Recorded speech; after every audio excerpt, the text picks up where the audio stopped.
Today we're at the Royal Botanic Gardens in Sydney, and that's brought to you with the support of Cobra Garden and King Seeds.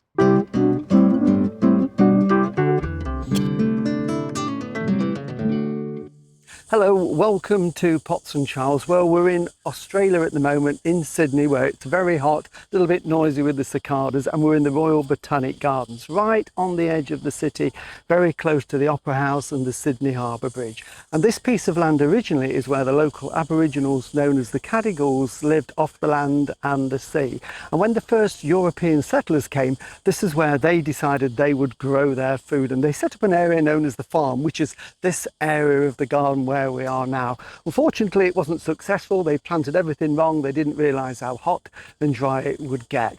Fast forward to 1816, and Governor Macquarie gave this land to form a botanic garden, and this is what we've got today, this beautiful botanical garden with such a wide and diverse range of plants. So what we're going to do is have a quick wander around just to give you a flavour of what's here.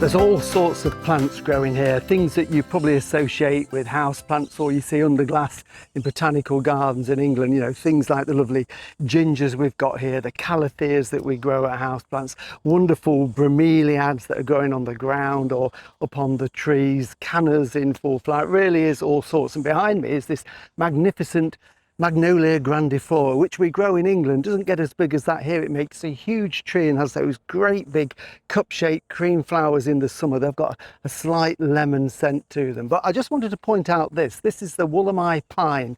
These are appearing in lots of parks now in England and various gardens of small plants, and this is a new find. This was discovered in Australia, in New South Wales, in 1994 in a ravine. It was named and classified, and this one here is probably one of the oldest ones that you're going to see, because this one was planted in the Botanic Gardens here in Sydney in 1995, just a year after they discovered that first plant. Really unusual tree, looks a little bit like a Araucaria type. It's closely related, the monkey puzzle, but it's not prickly. So yep, this is what they will grow like eventually if you've got one in your garden.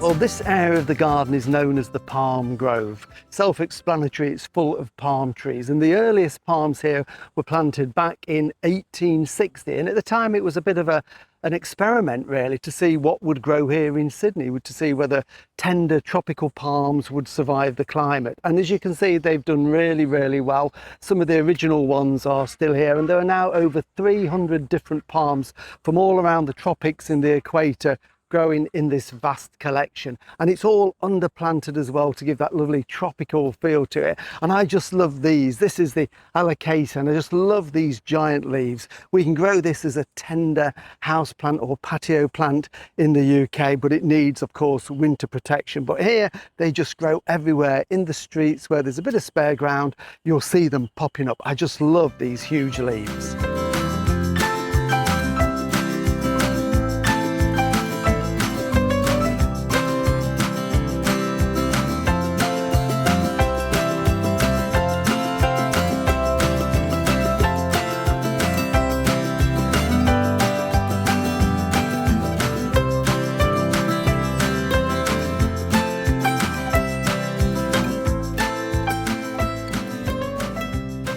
This part of the garden is known as the Australia garden, and it's a little bit cooler because there's a lot of shade, lots of trees. We've got palm trees, we've got loads of ferns and ground cover, all plants that would grow sort of within Australia. Got things like the lovely staghorn fern there just clinging on to the branches, and then we've got tree ferns all over the place. There's a lovely little fern which is quite a small one, or a palm, called the walking stick palm, and these are only baby ones growing down here, but these were actually used to make walking sticks by early settlers. They have a long thin trunk, so they were used to make walking sticks and umbrella handles because they could bend them into the shape. And this one is one I love. This is the bird's nest fern, a type of a splenum.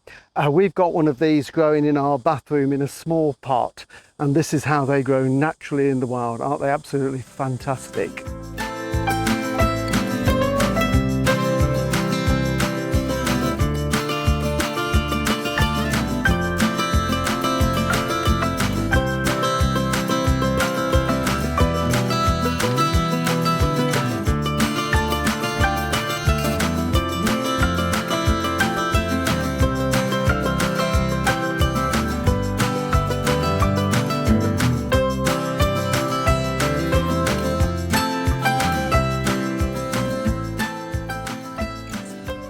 The trees here in the Botanic Gardens grow big, and they grow very fast. And that's because of the growing conditions they get here. Lots of warmth, no frost and moisture in the ground. And this is one of the fig trees, lots of different types of fig tree. This is Ficus watkinsiana, related to the figs that we grow as houseplants, your rubber plant and that type of thing. But these grow into huge trees. Its common name is the strangling tree, and it gets it because of how it grows. It's native to New South Wales and up there also in Queensland, and it starts as a seedling up in the canopy of an old tree, and as the roots grow down, it gradually strangles the old existing tree, and you get what you see today. So it makes this huge tree. Also produces fruit, which I haven't tried it, but I'm told is quite tasty. So they look very much like an ordinary fig in there. I don't know if I'm going to eat that, but there you go.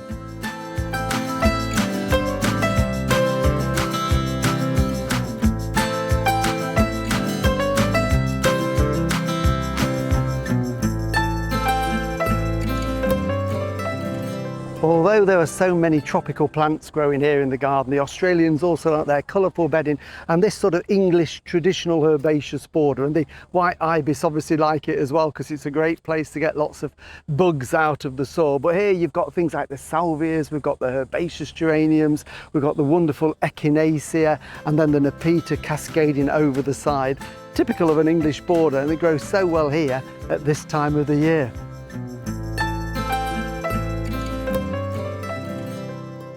Well, thank you for watching Pots and Trowels, and I hope you've enjoyed our Australian videos, which of course you can find on YouTube along with all our other videos and podcasts. Next week we're going to be back home in England in cold Lincolnshire, where we'll be out in the garden, so we'll see you then. Bye.